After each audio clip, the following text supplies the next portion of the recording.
Welcome to প্যালোস কেকি বেকি। আর আমি তোমাদের সকলের প্রিয় প্যালো। আজ আমরা কেক ডেকোরেট করব, আর গরম আমাদের ডেকোরেট করবে ঘামে।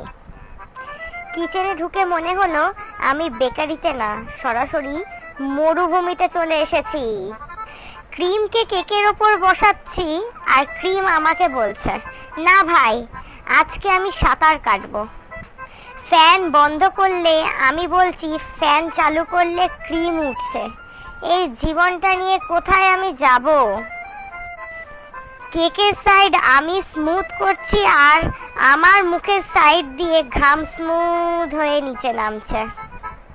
কেক টপার বসানোর আগেই আমি টপারের মতো সোজা হয়ে দাঁড়িয়ে ভাবছি, কেন আমি এই প্রফেশন বেছে নিলাম। ক্রিম ফ্রিজ করতে ফ্রিজের ভিতরে রাখলাম, ইচ্ছা করছিল নিজেও ফ্রিজের ভিতর ঢুকে যাই। কেক বলছে আমাকে সুন্দর করে সাজাও, গরম বলছে আগে নিজেকে বাঁচাও। কেক ডেকোরেশন করতে করতে এমন অবস্থা, কেকের চেয়ে আমি বেশি লেয়ার হয়ে গেছি। ঘামের লেয়ার, ক্লান্তির লেয়ার, বিরক্তির লেয়ার, ওফরে বাবা রে বাবা। কাস্টমার যখন বলবে দিদি আর একটু ক্রিম অ্যাড করুন, তখন মনে হয় বলি দিদি ক্রিমটা অ্যাড করবো, আগে একটু উইন্টার অ্যাড করুন। এই গরমে কেক ডেকোরেট করা মানে একদিকে কেক মেল্ট হচ্ছে আর অন্যদিকে ডেকোরেটর মেল্ট হচ্ছে। কাকে বাঁচাই? তবুও এত যুদ্ধের পর পর্যন্ত কেক রেডি, কারণ বেকাররা হার মানে না, ওরা শুধু ঘামতে ঘামতে কাজ করে।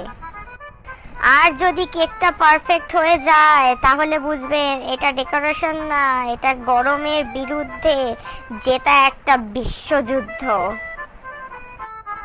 যাই হোক, এসব বলতে বলতে আমার কেকটাও রেডি হয়ে গেল। আমি এভরি টাইম প্রত্যেকবারের মতন কেকের লাস্ট ভিডিওটা নিতে ভুলে যাই, বাট ফটো তুলেছি।